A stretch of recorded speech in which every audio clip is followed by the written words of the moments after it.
And then there was a monk that presented a verse or stanza written by the Zen master Wolun. Wolun has good means and skills that can cut away myriad thoughts. No mind arises in any circumstances, and the body grows day by day. I like to tell you all that in my heart, this verse, my view on this verse is the same as the view of the sixth patriarch, that this verse is not about enlightenment at all, because enlightenment verse is not like this.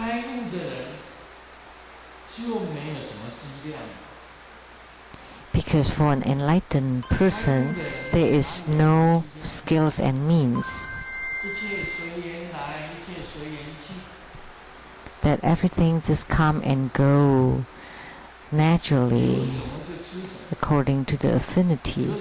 We just eat whatever presented, wear whatever we have, whatever come by. It's fine whether it rains or shines, whether we have typhoon or not. There's no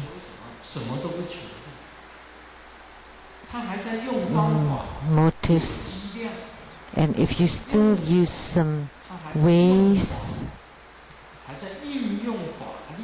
if someone's still utilizing something, utilizing the dharmas or ways, that's not enlightenment. How could that be called enlightenment? The sixth patriarch has said it before in terms of enlightenment, that I don't understand that I'm not able in Bodhidharma, because everything about him is Bodhidharma. That everything is ways and means and skills. So if you're still in this frame, then that's still limited, because the limitless one has no means and skills.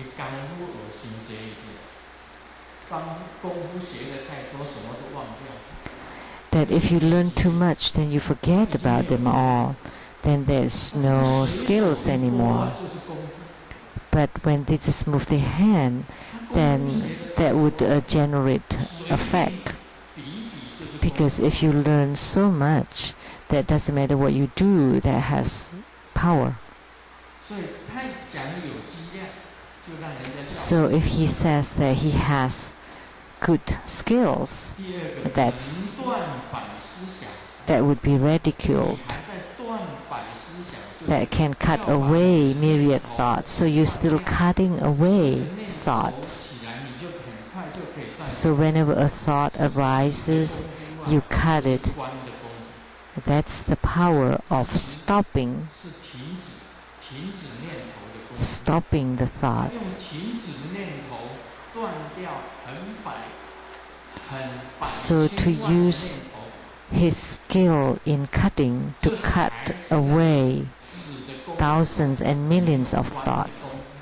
So he may have skill in cutting, but not in seeing, because the skill or the power of seeing is you just let them flow, let them go, without being affected. It's not that you cut a thought whenever it arises, and you just continue cutting and cutting and cutting and cutting. And then at one moment when you don't cut, you would fall into hell. So what kind of skill and means are this? So you may have the skill to cut, and that's not called enlightenment. And on the third line, no mind arises in any circumstances. That he doesn't feel anything toward your surrounding, then you would be a stone, a dead wood. He does not know how to enjoy the beauty of a flower. That in the spring, the blossoms, all the flowers blossom. the sixth patriarch would enjoy all those flowers. But this person is not affected in any situation, so even when the flowers are beautiful, he doesn't have any feeling in his heart. That's not right. You still want to feel.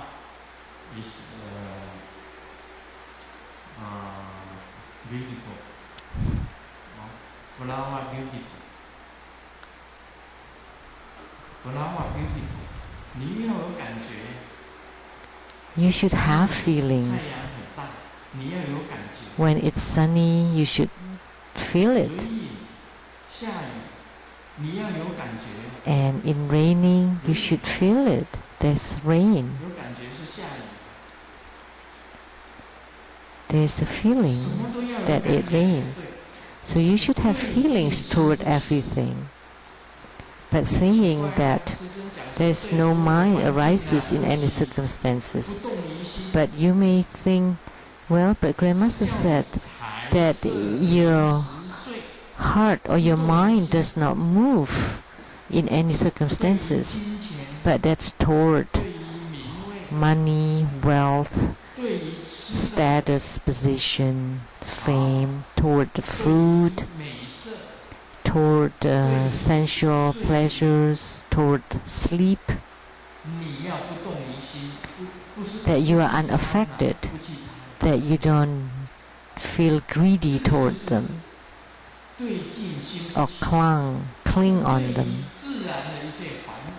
But toward natural circumstances, of course, your body still have feelings or frame of thoughts, but these thoughts should not affect you, and that would be fine.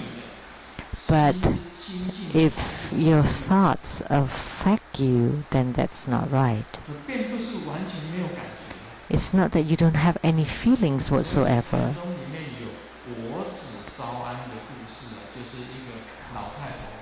So in Zen Buddhism, there is this story that an old lady burned the temple and chased away all the monks because she does not have any feelings toward her daughter. That's not right. You still have any feelings, but you should control it. So the Zen Master Wolen said, and the body grows day by day. That's wrong. The Buddha nature does not grow day by day. It does not increase nor decrease. The Buddha nature does not increase nor decrease. So what is it about growing day by day? That the bodhicitta is growing day by day? That it's increasing? Sure, that's acceptable, but this actually refers to the Buddha nature, that the body actually refers to the Buddha nature.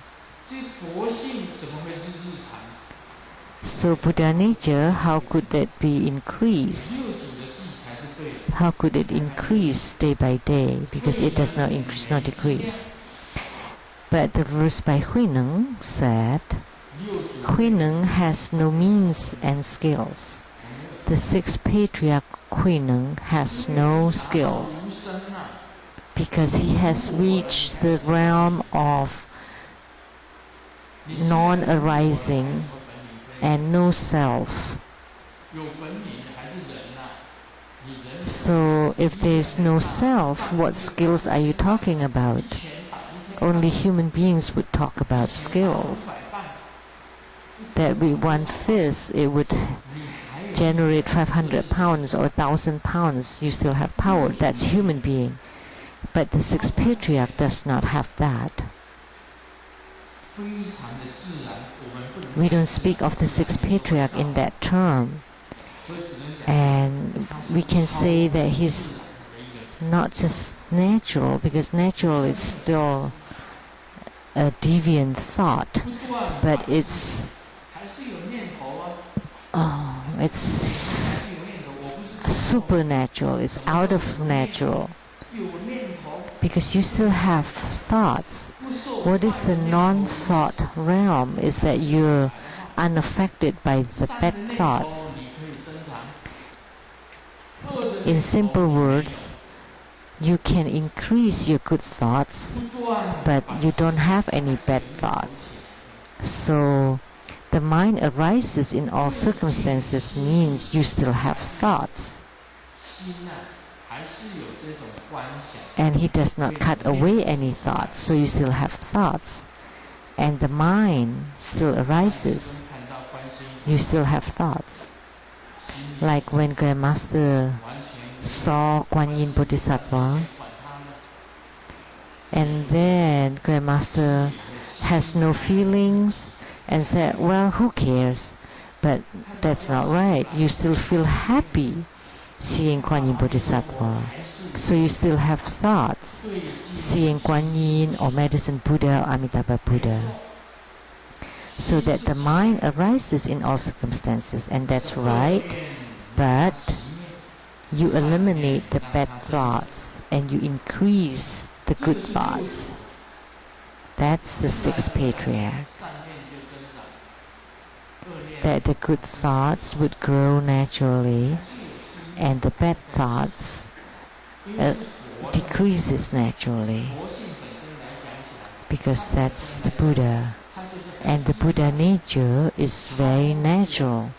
It's it's out of natural. It's not growing day by day, but amidst the thoughts,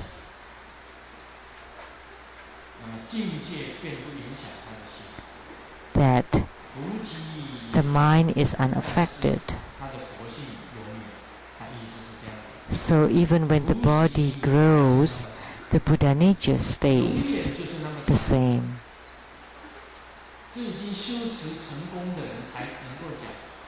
So that the body still is that long, and the Buddha nature is still that long. It does not increases nor decreases, that only the accomplished one can say something like this. So explaining it this way, I personally feel it's not a perfect explanation of it. That this verse, one is talking about existence by the Zen Master Wolun, and the verse by the sixth patriarch is about emptiness.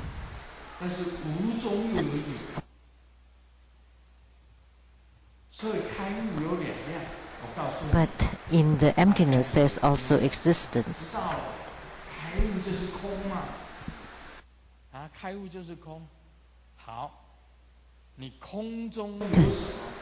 If you say the enlightenment is about emptiness, fine, but what does exist amidst the emptiness? So amidst all this emptiness there is Buddha nature, is that right?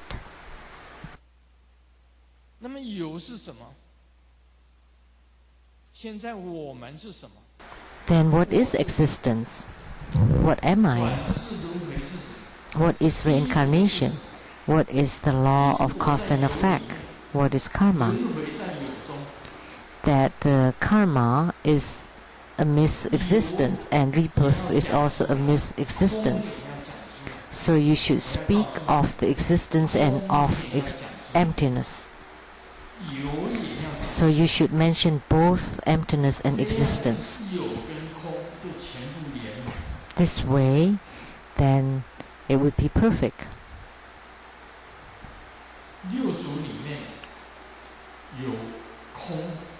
That in the sixth patriarch's verse there is also emptiness and existence, and in the verse of the Wolun Zen Master is all about existence and no such thing about emptiness.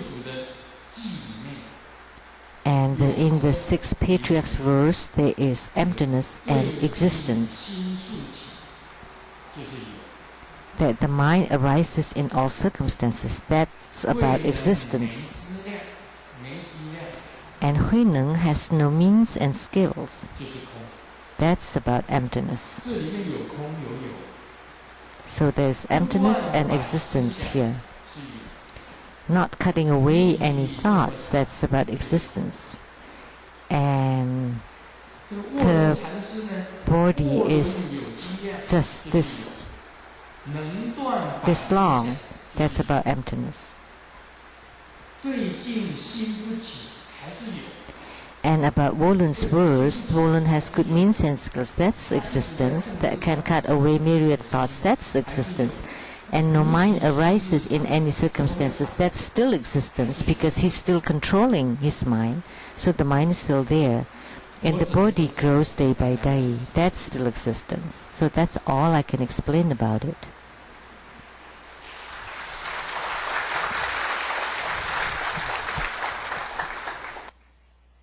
我也想到师尊有一个小孩，一个女儿。 I thought that the Grandmaster has a son and a daughter. A son called Lu Foqi and a daughter called Lu Foqing. 男的叫佛齐，女的叫佛清。 The son called Foqi and the daughter called Foqing. 其实，如果能够换名字，也可以帮他们换一换。 If I can change their names, I will. 为什么要换名字？ Why should they change their names? 我可以给他起一个名字，叫 Like for Foqi, 帅，卢好帅。 I would call him the Lu Handsome. 到师尊了，就是好帅的爸爸。 And then you can call me the handsome's father. 好帅的爸爸啊，这是有心的。佛清呢，也可以给他叫做起一个名字，叫卢开悟。卢开。 And Foqing can be called Lu Enlightenment. And then in the future you can call me Enlightenment's father. 是不是？ Or in Chinese can also mean enlightened father 有 or handsome father. 有这个开悟的心，有这个好帅的。 So this is you have mindfulness about handsome or 如果 enlightenment. 能够美容。 I actually feel if I can have a plastic surgery, I wish I could. 因为我听过一个那个是这样，小的时候啊，年轻的时候啊， I heard this before 做鬼脸， that when you were young, you make faces in the mirror, but when you're old, the mirror make faces toward you. So you should make yourself happy, 去整形美容也好， and maybe you can do that by having a plastic surgery. So I told Simu that I want to have my face done recently. 再加大一点， I want to extend my earlobes 眼睛啊，割成阿弥陀佛的四眼皮， and to have double eyelids 这个 or 2 double 加大一 eyelids, 点，不要用眯眯眼睛， to enlarge my eyes, not 阿弥 the 陀的眼睛啊， small eyes. 蓝色的海水一样。 The Amitabha eyes are like the blue water of the ocean. They look very deep, 眉毛也像峨眉 very wise, 峨眉 and the eyebrows are like the mountains Erme, 弄一点腮红， and 腮红 tattooed some blush on the cheeks that 非常的 represent health, 不错， and that we had 不会像 good practice, 像美国总统这样欧嘛， not dark in complexion 弄点腮红， like American president, 对镜，让自己欢喜， that you would feel happy when you look yourself in the mirror. 心欢喜，这是可以的， That's fine, that's acceptable. 不能完全没有六祖讲对镜心竖起， So the sixth patriarch said that the mind arises in all circumstances, and for us, we can have this kind of thinking in the mirror. So we can enjoy the beautiful flowers, but don't have bad thoughts about it. So toward the bad thoughts, we are unmoved, but for the good thoughts, we increase them.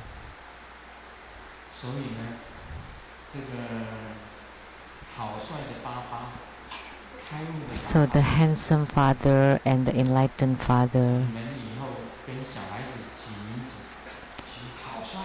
you just name your children like that. If you call your child handsome, then you would become the handsome's father. Or enlightened, then you would be enlightened father. That sounds nice to the ears.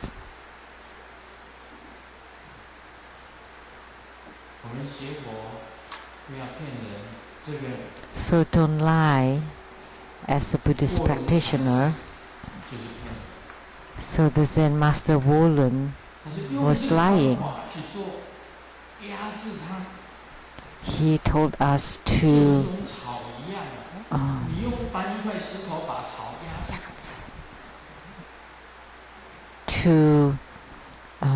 control it. Like if you put a stone on top of the grass to stop the growth of the grass, but one day when you move the stone, the grass will continue to grow. So that's the ways, the methods of the Zen master Wolun. So at the moment that you can't control it, then you will fall into hell. That's why the sixth patriarch said that you are binding yourself tightly this way. That if you hide in the deep mountain and not get in touch with the external world, then you cut everything and so that you can grow your body. That's a mistake. You wait until you have attainments, then you come down from the mountain to deliver other sentient beings and not be deluded by the sentient beings instead. That's a lie.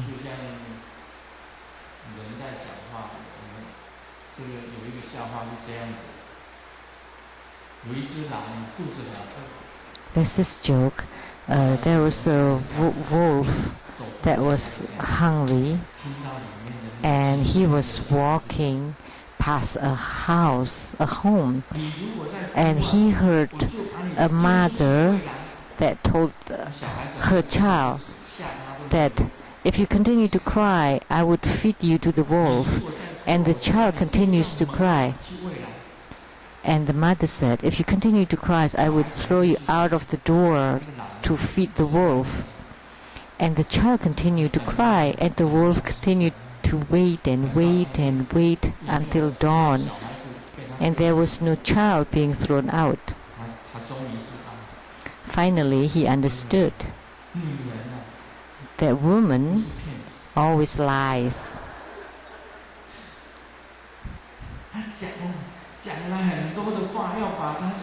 The woman said it so many times to throw the child out, but she did not do it. So don't listen to the words of women because they always lie. But I'm telling you, the sixth patriarch will not lie. But the Zen master Wolun is lying, was lying. So don't learn from the Zen master Wolun.